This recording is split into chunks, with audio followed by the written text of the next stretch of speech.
Hi, welcome back to another episode of Table for Us, hosted on Podbean, which is the platform that makes it simple for me to be able to share all of my podcast episodes with you today. Before we jump into today's topic, first let's give an honor and glory to God. I give him all the praise and all the honor and glory because without him, nothing that I do would be possible. Okay. So today, what we are going to be talking about is mental health and therapy. So I touched on this a little bit in one of my other episodes. If you have been following me, if you have not subscribed to my channel, make sure that you hit that subscribe button and you also turn those notifications on. Okay. Today, we're going to dive into mental health and therapy in more depth, right? So I mentioned it a little bit in a previous episode when I was talking about the importance of therapy and talking and so forth, parenting teenagers, and how if your teenagers do not want to or feel comfortable talking to you, it's important to get them the help that they need, whether that's through a therapist, psychiatrist, somebody in the family, or so forth. But now I want to jump into mental health and therapy in the Black community, and then also my own personal experience and journey with mental health as well as therapy. Okay. Let's go back to, I'm going to say back in the days. That's what we're going to say, right? So, right now, we're in the 21st century, it's 2025, right? So, growing up, I was raised in the 80s, born in the late 70s, but I was raised in the 80s. And I remember you didn't talk about what was going on in your house. You didn't really talk about your feelings, right? Even as a girl, I was the eldest, or am the eldest of all of my siblings, right?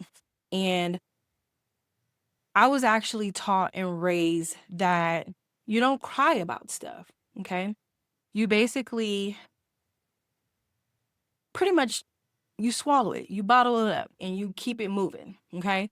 So I carried that method all the way up until adulthood. And to be honest with you, and I can actually admit this now, because of the way I was raised, I realize with my older children, that was the same thing that I was pretty much raising them as, not really talking and sharing their feelings and so forth, and just saying, stop crying and suck it up, which was not the right way to parent, but this was the way that I was raised. So I didn't know any better. Being an adult now and looking back, there was a lot of things I wish that were different growing up. But we can't go back and change things, right? So I just want to shed some light on the things that I've noticed in when I was growing up and what I see even still today. So first things first was we don't talk about what happens in the house. What happens in the house stays in the house. So whatever problems, trauma, or anything like that's going on in the house, you don't talk about that with nobody else. So that meant therapy. Therapy was literally frowned upon. Okay. We didn't go to therapists. We didn't talk about our feelings to even outside family members. So if you didn't live in the house, you didn't know what was going on in the house. Or even I remember being in junior high and we had school counselors. And I vaguely remember there was some stuff that was happening. I can't give you details because I don't remember details.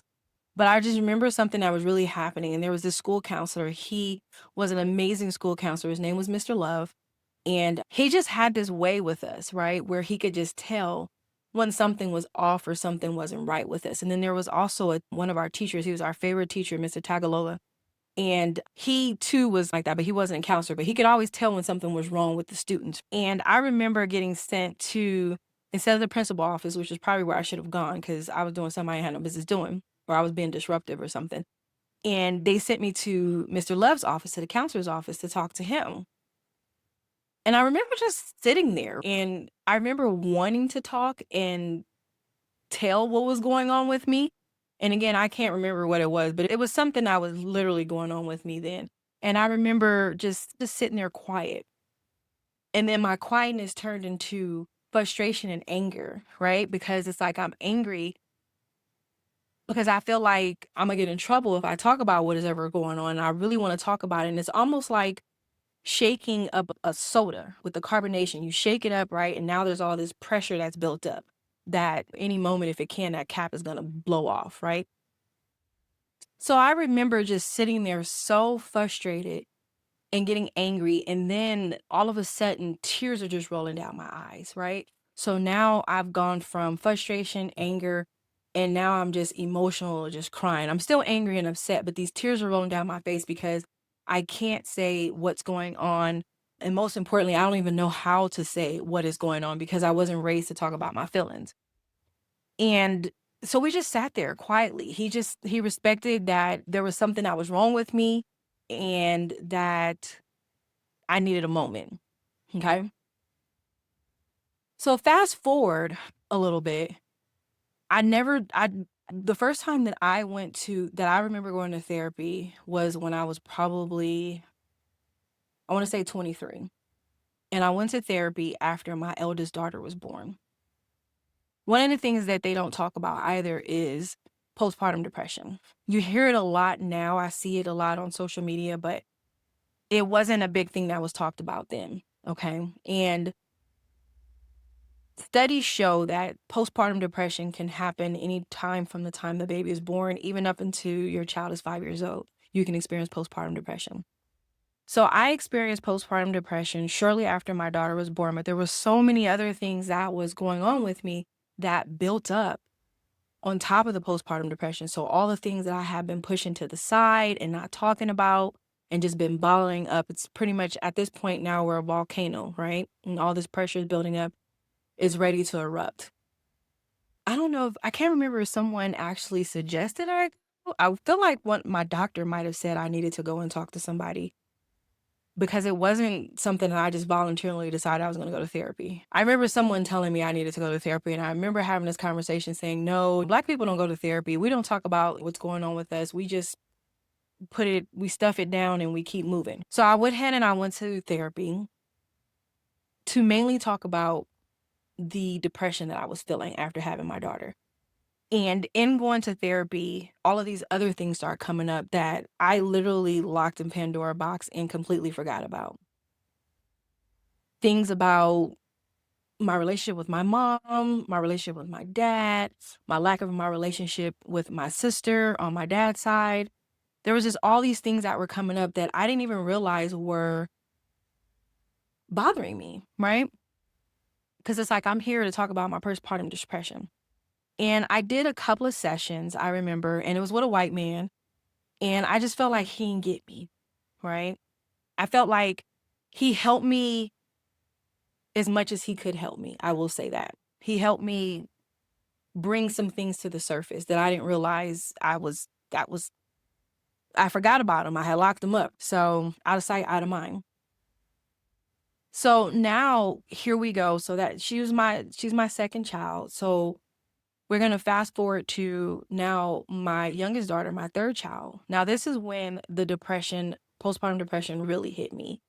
And this is when I knew what was going on. So the first time I didn't realize that I was having postpartum depression. So someone said, hey, maybe you should go talk to somebody.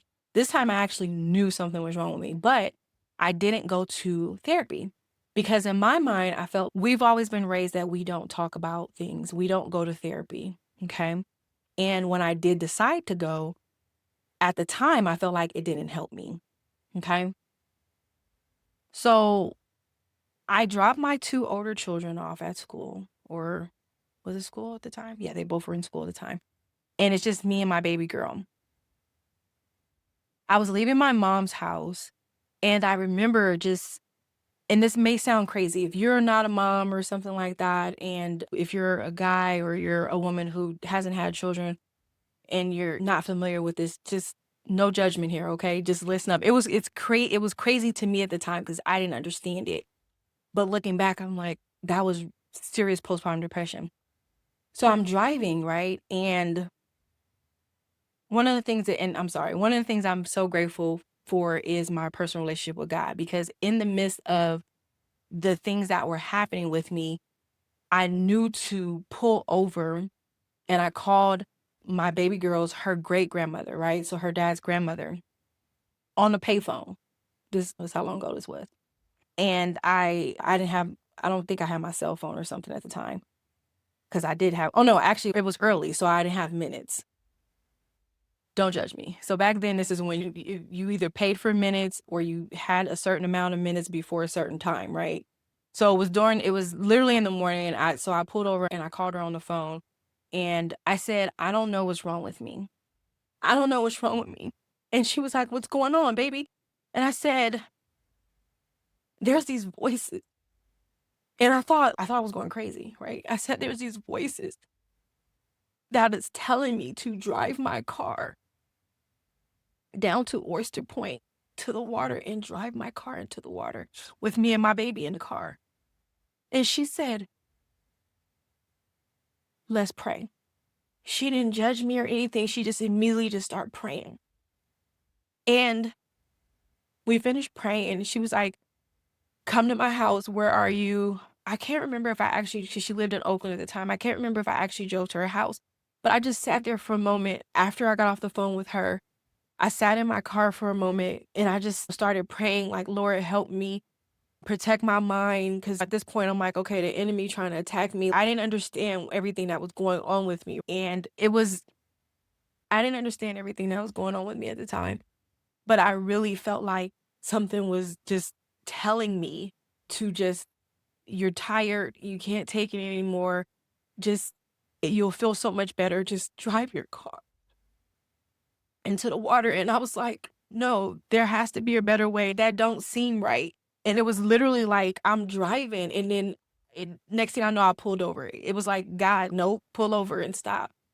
So instead of her judging me or not believing me, she immediately started praying for me. And I'm so grateful and thankful for that, because I honestly don't know what I would have done. And looking back now and seeing everything that I see on television, looking back now and seeing everything that I see now on television, not on television, on social media, with these young girls and young moms with children, and how the family is saying, oh, yeah, they wrote this note or they did this and they did that. Please, especially when a child was just born, or a child up to 5 years old, postpartum depression is real. That's one thing, right?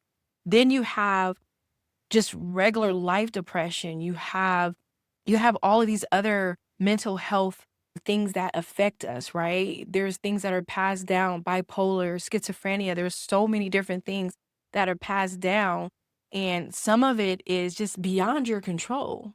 A lot of it actually is beyond your control. So you need to talk to somebody. In some cases where you can talk to somebody. And then in other cases, you need to probably talk to a psychiatrist and find out if there's a chemical imbalance within your body, right?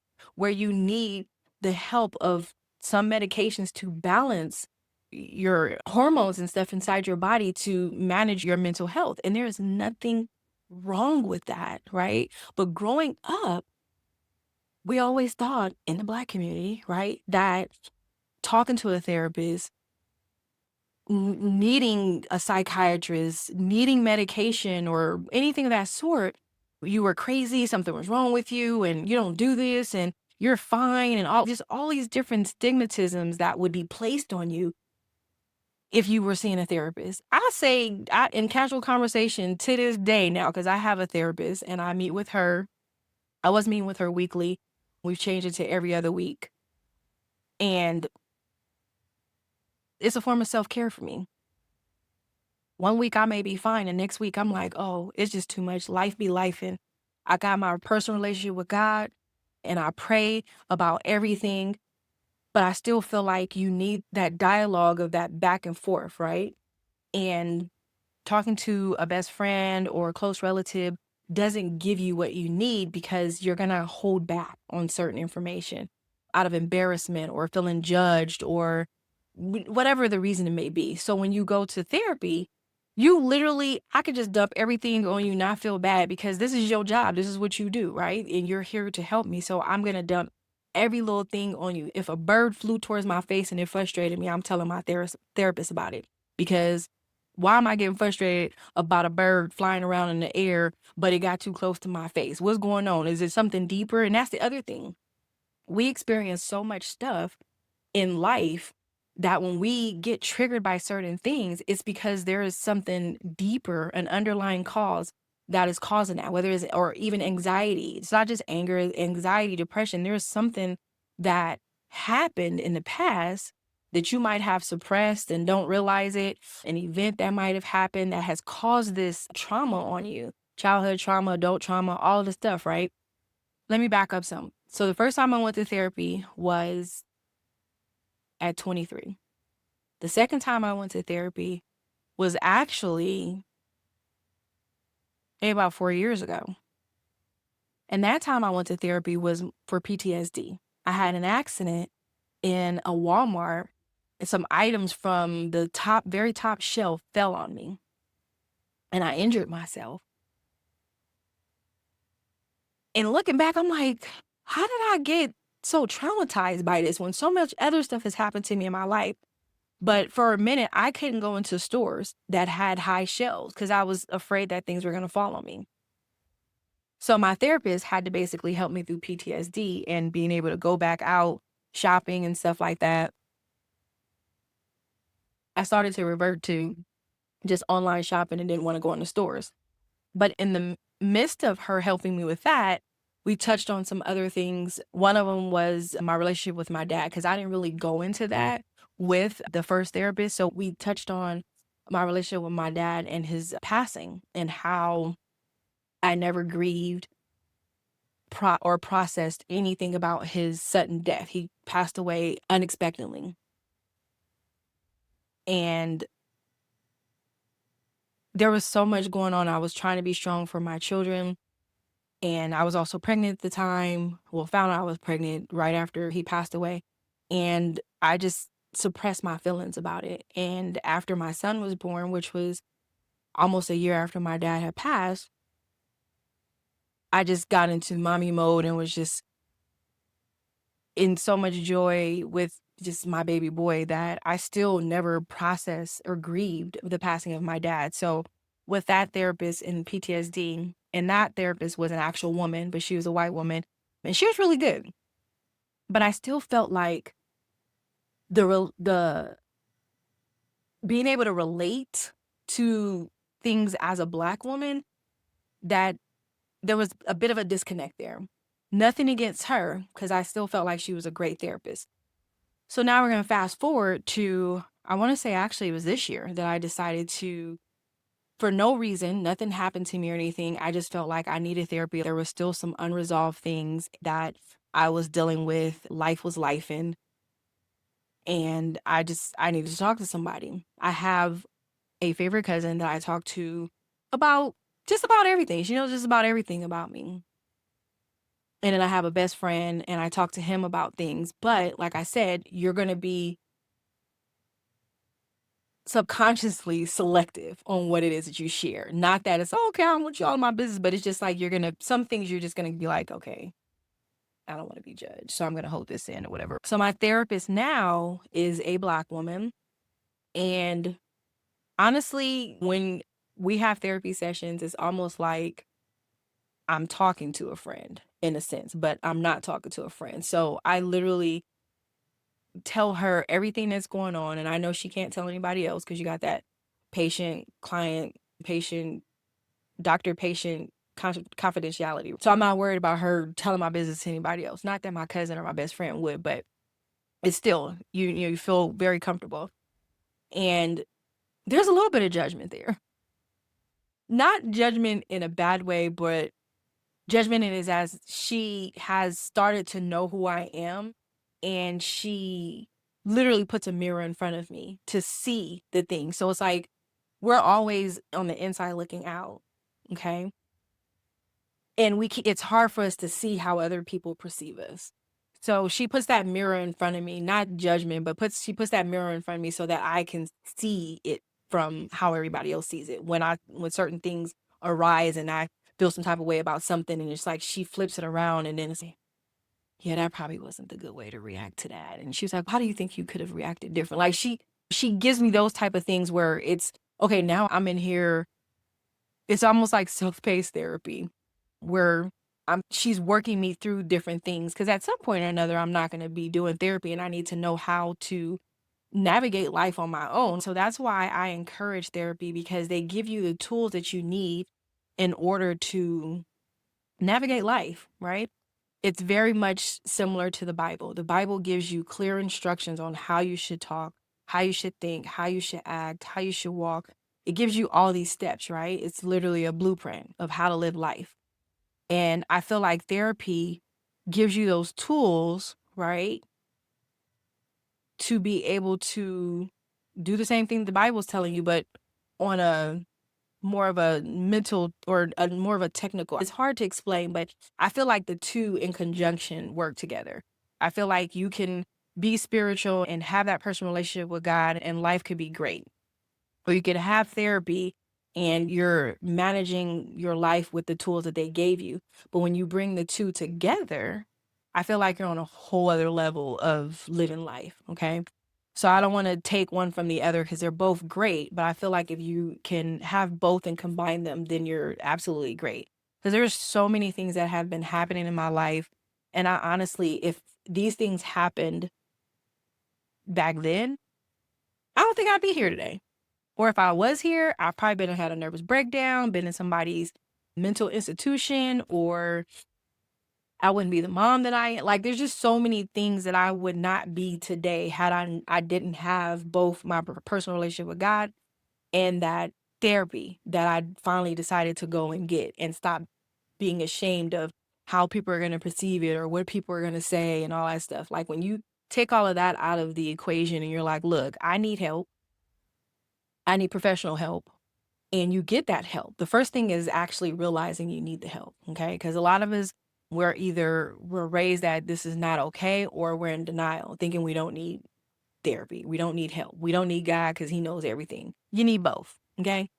If ain't nobody told you, I'm gonna tell you, you need both. You need Jesus, you need God, and you need therapy. So get both of them, okay? Even still, with having both of them, I'm not gonna sit up here and say that life is just rainbows and unicorns, okay? You're still going to face your trials, you're still going to face your tribulations, you're still going to face hard things, but you're going to respond to them differently, is what I will say from my own experience. I definitely, a good example would be the other day, my refrigerator that I've had for 2 years, I'm sorry, let me back up. There was a little mini storm or whatever out here, and I forgot for some odd strange reason. I won't even say odd strange reason. I know it's for a reason. It's for protection, right? So the circuit, the electricity from my garage runs on a pretty much almost a different circuit, I feel, than the rest of the house. So whenever it rains or we have a mini little windstorm or something like that, my circuit fuse box or whatever, it will shut down all the electricity in the garage. The electricity in the house will still be on, but the electricity in the garage will not be on. And when I go and reset the circuit breaker, it will not come back on until it has stopped raining and all that stuff. I probably need to get it checked out. But anyway, so it didn't even click to me. That whole day it had been raining. I wasn't even paying attention about going in the garage. I didn't need anything for that. You're probably wondering, okay, what's the big deal? In the garage, I have a vertical standing deep freezer and a second refrigerator. And we have stuff in both, right? We have the refrigerator in the house. So the entire day, there was no electricity. Now, I didn't realize this until the next day. And I'm sitting there and I was like, oh, let me go grab some bread. So I freeze bread because bread goes fast in my house. So I'll usually go and buy 4 or 5 loaves of bread because I don't like running back and forth to the store. So I will freeze bread. We freeze milk, things that we go through a lot, right? So I was like, oh, the bread's getting low. Let me go grab a loaf of bread out of the freezer and bring it in the house because the boys, they make sandwiches and so forth. And I go and I'm like, why is the bread not frozen? And I see because there's like a green light that lets me know when the deep freezer is on. And say, electricity's been off since yesterday. So everything is defrosting. So I'm like, oh my goodness. So immediately I'm like, okay, let me get the extension cord, run the extension cord, and get the what do you call that thing? What do you call that thing? That, oh my gosh, it's not the extension cord, but it's the grounding thing to make sure that the surge protector. So let me go grab the surge protector and an extension cord or whatever, plug those in and run it to the house so that we can turn the deep freezer and the refrigerator in there back on. So I do that or whatever. And I'm just like, okay, I'm not going to get frazzled by this because it's fine. The stuff that did melt that we couldn't save was basically popsicles. I'll throw those out and I'll get new ones. I'll just go buy some new ones. So then after doing that, I go to the refrigerator inside the house and I'm grabbing some and I'm like, why is the stuff warm in here? Now, keep in mind, I said the electricity in the house never goes out when we have storms. Like, it's fine, right? My house is only, first of all, let me just tell y'all this. My house is only 4.5 years old. It got built in 2021. So for the life of me, I just don't understand this other than it's a fire thing to keep from the house catching on fire that the electricity in the garage does this. So the house is fine. So I'm like, why is my refrigerator not cold? What the heck is going on? I open up the freezer. All of the ice that the freezer has made is frozen. It's a pool. Not frozen, it's melted. It's a pool. So I'm like, what the heck is going on? So I'm like, my refrigerator done broke. So I get a little frustrated and I'm just like, y'all done broke the refrigerator because y'all keep letting the door slam because it's one of those smart refrigerators or whatever. And I'm always telling my children to stop slamming, letting the door slam because it's one of those ones you can knock on and it lights up and all that stuff, whatever. And I'm like, y'all done broke the refrigerator because y'all be letting the door slam, blah, blah, blah. So I got frustrated, but then at the same time, I had to get out the house because I was going to, I think my boys had a game or something. I don't know. It was something I was going to. And I had to take a moment. And immediately in that moment, I was like, this ain't nothing but the enemy. And then I'm remembering my tools from therapy. And it's okay. How can I react differently to things that I actually can control? Like how I immediately, like with the garage, let me just hook something else up, right? So I immediately was like, okay, let's start moving everything out of this refrigerator. Let's put it into the refrigerator in the garage because now that's on and it's fine, it's working. And then I'll deal with the refrigerator later. But I can say me 3 years ago probably would have had a whole meltdown. I probably would have started crying. I probably would have started stressing. I probably would have just, because there was so many things that was going on at once. So this is why I say that having that personal relationship with God and having therapy and having them together, it helps you react differently to life challenges. I'm not saying you won't have those challenges. Like I said, you will have them, but you'll be able to respond and act differently about them. So after all of that, I think it was their game. So I'm at their game or whatever, and I'm sitting there and I'm just take a moment to woosah. And then I just start praying because I own my house, so I can't call a landlord and say, hey, come fix this or whatever. And then my warranty for the refrigerator literally just expired in September last month. No, I'm lying, in June. So I'm like, okay, I'm beyond my warranty or whatever. And then my home warranty, which I was paying for, I switched companies, right? And I'm in this waiting period to where I can't file a claim. No, I'm not in waiting periods. I think did I cancel that? I made the lapse. Anyway, my home warranty is not in effect right now. I have homeowner's insurance, but it don't cover your appliances. Home warranty covers your appliances. And I will get into that in a whole nother episode when I talk about home ownership versus renting and everything. The pros and cons. One of the cons in home ownership is something break, you gotta come out your pocket. You can't call your landlord. But anywho, so with all of that was going on, I just felt like this is just so much on my shoulders. And I started to feel basically overwhelmed and bogged down with everything that just happened, right? And so much stuff was happening, not just the garage and the electricity and all that stuff. There's a bunch of other stuff, whatever that has been happening with my life that I'm just like, oh my gosh. And so these are little small things compared to everything else. So you know how you have all these big stuff or whatever, and you start piling on this small stuff, and then one more small thing, right? So I had to take a moment and pray and ask God basically to help me will it back in and pretty much help me with the situation with my refrigerator, right? I already got to deal with my garbage disposal that went out, and I just can't take another unexpected expense. And this is why you should have emergency funds set aside, which I already used because I had a leak in my house again. And I'll talk about this in a whole nother episode. But anyway, and then after praying, I immediately went on YouTube and I was like, okay, Let me look up. Actually, I Googled what could be possible reasons because my refrigerator isn't that old. It's only 2 years old. So maybe it's something that's simple, right? And it gave me a list of different things that I can try. So I did those when I got back home and it's fine. Yay. So all this to basically say is please, one, if you yourself are feeling overwhelmed and you're feeling like, or maybe not even overwhelmed, like you're anxious about something or something just doesn't seem normal, or I won't even say normal, something seems off, right? And, or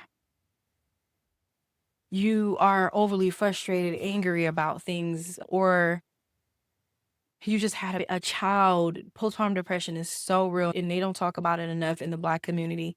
Just any of these things, please seek help. Or if you have a family member and you're seeing different symptoms and signs, talk with them, check on them, right? And listen to them when they're telling you certain things. Take them serious, whatever it is that they're telling you. I remember this story, it was on the news and I remember seeing it on social media. It was this mom, and I can't remember if it was 3 or 4 children, but there was multiple children. She was from the Bay Area. I believe it was Vallejo. And she literally, they were like, oh, they were talking about after the fact, right? How she had all this mental health issues, but I really believe it was just postpartum depression. But there was signs that she was telling family and she was asking in so many words for help. And she didn't receive that help. The family, I wouldn't say they didn't take her serious, but they didn't act quick enough.